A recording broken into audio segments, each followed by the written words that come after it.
Fiverr ile ilgili çekilmiş en kapsamlı ve güncel Türkçe içeriğe hoş geldin. Öncelikle Fiverr satıcı hesabını hala açmadıysan önceki videolarımda nasıl açılacağını anlattım. Açıklama kısmındaki videoyu izle, hesabını aç ve hemen gel. Artık herkesin hesabı olduğuna göre devam edebiliriz. Bu videoda sana 5 dakikanı bile almayacak bir iş yaparak günde onlarca lira kazanmanı sağlayacak bir yöntemden bahsedeceğim. Ve işin güzel tarafı, bu yöntemi uygulamak için tek ihtiyacın olan şey interneti olan bir bilgisayar. Ayrıca tek kuruş yatırım yapmana bile gerek yok. Videonun sonuna geldiğinde eğer içerik sana faydalı olduysa lütfen videoyu beğen. Faydalı olmak demişken sonraki videoda da Amazon'da satış yapmak isteyenleri ya da halihazırda satış yapıyor olanları çok ilgilendiren bir konuya değineceğim. Bu videoyu da kaçırmak istemiyorsan kanala abone ol. Hazırsak başlıyoruz.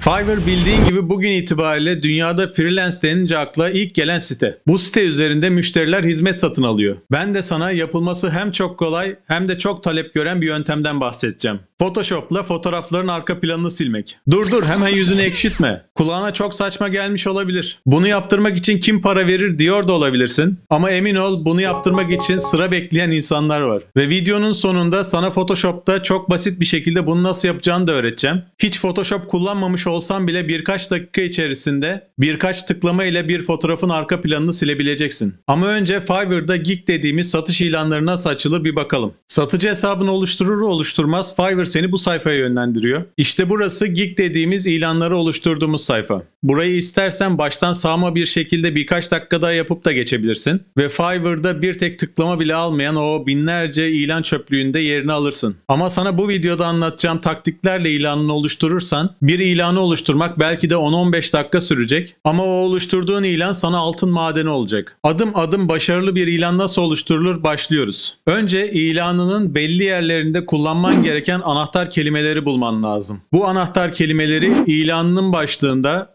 arama etiketlerinde ve ilanın açıklamasında bulundurman lazım. O yüzden önce bu anahtar kelimeleri bulup bir kenara not edeceğiz. Şimdi kafanda direkt şu soru oluştu.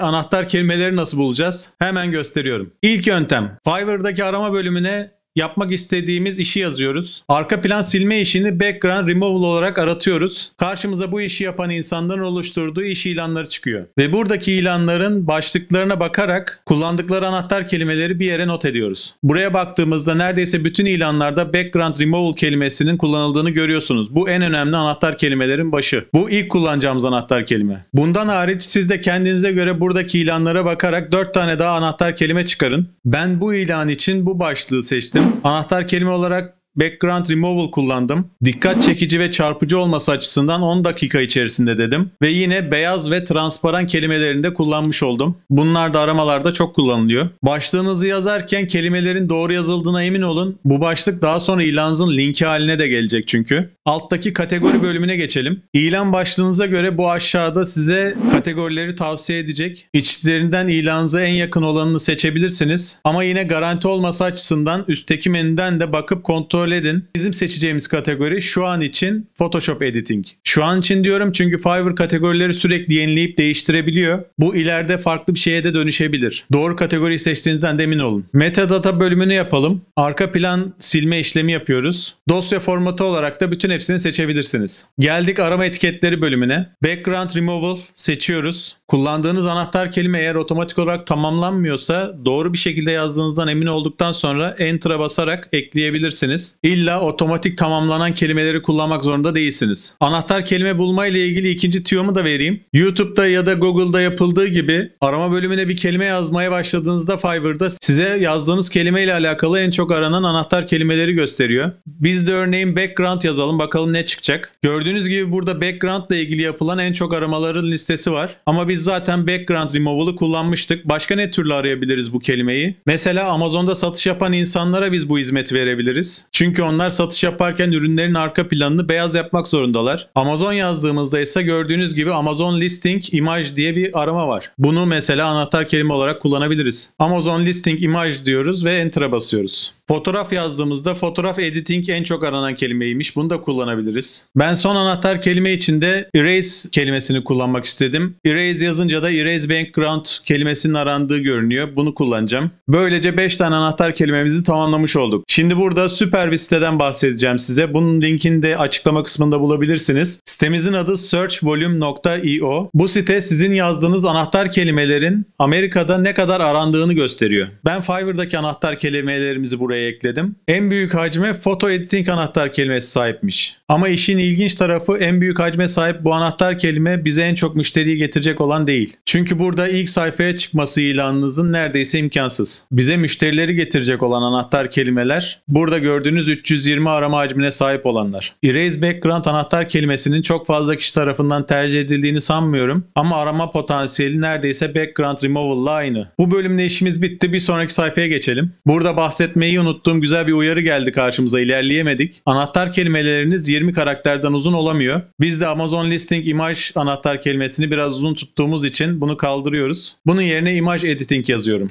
İlanınızın fiyatlandırma sayfasındayız. Burada ilan için 3 farklı fiyat belirleyebiliyorsunuz ve bunu tavsiye ederim, mutlaka kullanın. Bu paketlere ilgi çekici bir isim veriyorsunuz. Ben gümüş, altın ve elması tercih ettim burada. Alt tarafa da paketle ilgili detay bilgileri gireceksiniz. Birinci pakette bir fotoğrafın arka planını kaldırmak için $5 istedim. İkinci pakette 10 tane fotoğraf için $10 istedim. Üçüncü pakette de 100 tane fotoğraf için $30 istedim. Sırasıyla 1, 2 ve 3 günlük teslim süreleri olacağını söyledim bu paketlerin. Revizyon konusunda sınırsız dedim. Nasıl olsa insanlar 100 tane 200 tane revizyon istemeyecek bizden.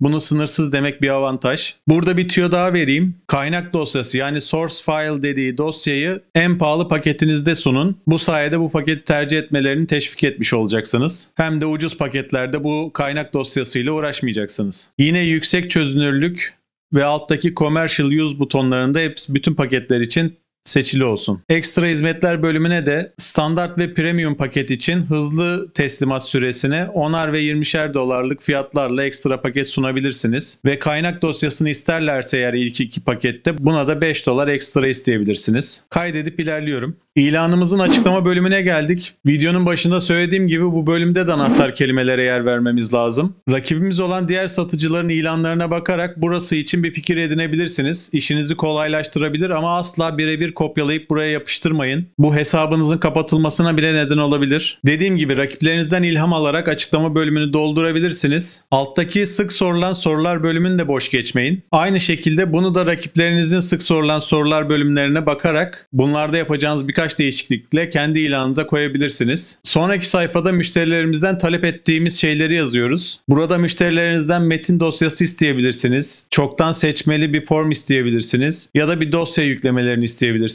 Bu bölümde müşterilerin size fotoğraflarını ulaştırmalarını sağlayacaksınız. Örneğin lütfen sıkıştırılmış fotoğraf dosyasının linkini paylaşın gibi bir şey yazabilirsiniz buraya. Ve ilanımızla ilgili medya dosyalarını yükleyeceğimiz galeri bölümündeyiz. Buradaki ilk fotoğraf sizin ilan fotoğrafınız olacak. Bu fotoğrafta yine rakiplerinize bakıp örnek alın ama aynısını kullanmayın. Göz alıcı bir şekilde fotoğrafların arka planlarını kaldırdığınızı anlatan bir ilan fotoğrafı hazırlayın. Yanındaki iki fotoğrafı da boş bırakmayın. Buraya da 2 tane fotoğraf ekleyin. Ve hemen yapamasanız da ilerleyen günlerde mutlaka ilanınız için bir video hazırlayın. Çünkü arama sonuçlarında videosu olan ilanların sağ üst köşesinde bir video play butonu görünüyor. Bu da müşterilerin dikkatini çekiyor. Son olarak ilanımızı yayınlama bölümüne geldik. Burada da Amerikan vatandaşı olmadığımız, Amerika'da yaşamadığımızı belirtiyoruz ve kaydet diyoruz. Ayrıca telefonunuzun da onaylanmış olması lazım. Eğer telefonunuzu kaydetmediyseniz Fiverr'a bunu da yapın. Daha sonra ilanınız yayınlanacak. Fotoğrafların arka planlarını Photoshop'ta birkaç tıklamayla nasıl yapabileceğinizi göstereceğimi söylemiştim. Photoshop'ta arka planını sileceğiniz fotoğrafı açıyorsunuz. Sol tarafta araç çubuklarının bulunduğu yerde Magic Wand'ın olduğu araç çubuğuna tıklayıp basılı tutun ve yanda Object Selection Tool yazan yere tıklayın. Daha sonra yukarıda Select Subject yazan butona tıkladığınızda bir sihir gerçekleşiyor ve fotoğraftaki kişi seçilmiş oluyor. Seçme işleminden sonra fotoğrafın üzerine sağ tıklayın. Buradan Layer via Copy'yi seçin ve sağ tarafta seçili olan fotoğrafın koparılıp yeni bir katman olarak oluşturulduğunu göreceksiniz. Burada alttaki katmanın üzerindeki gözü kapattığınızda fotoğrafınızın şeffaf hale geldiğini görüyorsunuz. Bu fotoğrafın arka planını beyaz yapmak isterseniz bu sağ alttaki çöp kutusunun yanındaki simgeye tıklayın, yeni bir katman oluşturun ve klavyedeki alt tuşuna basılı tutarak Backspace tuşuna basın. Böylece katman tamamen beyaza boyanacak ve bu beyaz katmanı arka planı şeffaf olan fotoğrafın altına sürükleyip bıraktığınızda arka planı beyaz hale gelmiş olacak fotoğrafın. Video daha fazla uzamasın diye Photoshop kullanımının detaylarına çok girmeyeceğim ama başlangıç için bu kadar bilmeniz yeterli. Daha ileri seviye Photoshop bilgilerine ihtiyaç duyarsanız yine YouTube'u kullanabilirsiniz bunları öğrenmek için. Son olarak dosyayı nasıl kaydedeceğinizi de göstereyim. Dosya menüsüne girin, farklı kaydet yani Save As'i tıklayın. Buradan PNG'yi seçin. Daha sonra da bilgisayarda kaydetmek istediğiniz yeri seçerek dosyanıza isim vererek kaydedebilirsiniz. Arka plan bu arada şeffaf olsun istiyorsanız bu beyaz katmanı görünmez kılın. Yani üzerindeki gözü kapatın. Arka planın şu şekilde damalı şekilde görünmesi lazım şeffaf olması için. Ve PNG şeklinde kaydetmeniz lazım. Yine bir video hazırlamak için saatleri devirdik. Ama umarım ufacık da olsa sana bir fayda sağlar bu video. Aklına takılan her türlü soru için yorumları kullanabilirsin. Cevap vereceğime söz veriyorum. Videoyu beğenip kanala abone olmayı unuttuysan da şu an tam zamanı. Burada da işini kolaylaştırıyorum. Şu dolar simgesine tıklayarak abone olabilirsin. Şuradaki oynatma listesinden de diğer para kazanma yöntemleri videolarıma ulaşabilirsin. Bol kazançlar dilerim.